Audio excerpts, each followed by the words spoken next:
بسم اللہ الرحمن الرحیم۔ السلام علیکم ورحمۃ اللہ۔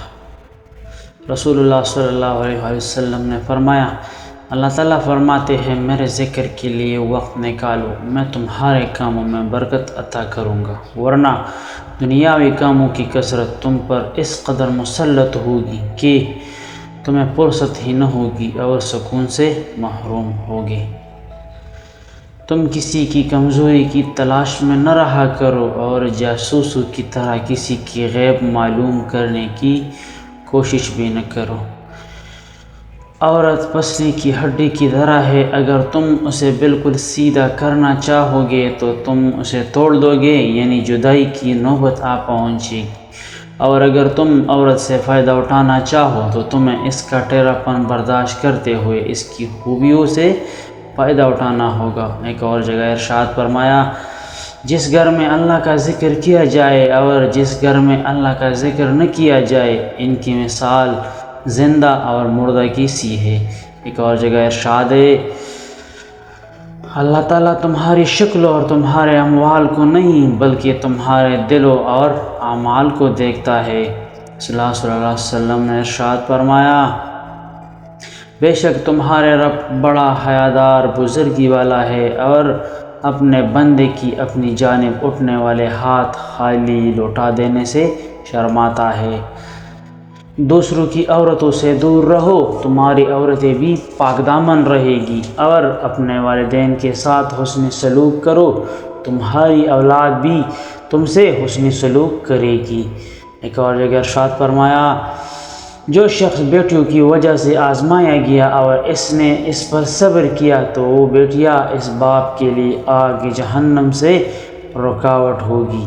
صلی اللہ علیہ وسلم نے ارشاد فرمایا ہے، ایسی عورتیں پیدا ہوگی جو کپڑے پہننے کے باوجود ننگی ہوں گی، یعنی باریک اور تنگ کپڑے ان کے جسم پر ہوں گے، ایسی عورتیں جہنم میں جانے والی ہے۔ میں اور یتیم کی پرورش کرنے والا جنت میں اس طرح ہوں گے۔ آپ کا انہوں نے اپنی شہادت اور بیچ کی انگلیوں سے اشارہ کر کے فرمایا، یعنی جس طرح یہ دونوں انگلیاں قریب قریب ہیں اس طرح میں اور وہ دونوں قریب قریب ہوں گے۔ جو شخص کسی مسلمان کا پردہ رکھے گا، اللہ تعالیٰ قیامت کے دن اس کا پردہ ضرور رکھے گا۔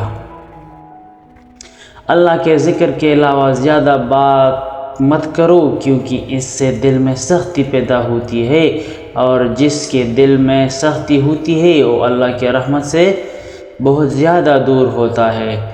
کیا تم میں سے کوئی روزانہ 1000 نیکیاں کمانے سے بھی عاجز رہ سکتا ہے؟ عرض کی گئی، ہمارے میں سے کوئی 1000 نیکیاں کیسے کما سکتا ہے؟ آپ نے فرمایا، 100 بار سبحان اللہ کہنے والے کے لیے 1000 نیکیاں لکھ دی جائے گی یا 1000 گناہ مٹا دیے جائیں گے۔ جب کوئی شخص اپنے بھائی کے لیے غائبانہ دعا کرتا ہے تو فرشتے کہتے ہیں، آمین، اے اللہ قبول فرما اور تجھے بھی یہی کچھ حاصل ہو۔ بستر پر جاؤ تو آیت الکرسی پڑھ لیا کرو، اللہ تعالیٰ کی طرف سے تمہارا ایک حفاظت کرنے والا مسلسل تمہارے ساتھ رہے گا اور کوئی شیطان صبح تک تمہارے پاس نہیں آئے گا۔ خیرات کو مت روک اور ورنہ تیرا رزق بھی روک دیا جائے گا۔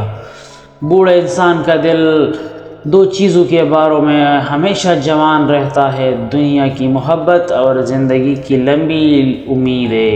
ایک اور جگہ ارشاد ہے، رسول اللہ صلی اللہ علیہ وسلم سے ایک شخص نے جہاد کی اجازت چاہی، آپ صلی اللہ علیہ وسلم نے پوچھا، تمہارے والدین زندہ ہے؟ عرض کیا، جی ہاں۔ فرمایا، پھر ان کی خدمت میں رہو، یہی جہاد ہے۔ 7 طرح کے لوگ ہوں گے جن کو اللہ اس دن اپنے سائے میں جگہ دے گا، جس دن اس کے سائے کے سوا اور کوئی سایہ نہ ہوگا۔ ان میں ایک وہ شخص جس نے تنہائی میں اللہ کو یاد کیا اور بے ساختہ آنکھوں سے آنسو جاری ہو گئے۔ ہر چیز کے لیے صفائی ہے اور دلوں کی صفائی اللہ تعالیٰ کا ذکر ہے۔ اگر آپ کو ہماری ویڈیو اچھی لگی تو پلیز ہمارے چینل کو سبسکرائب کریں، ساتھ میں بیل آئیکن کو بھی ضرور دبائیے گا۔ اللہ حافظ۔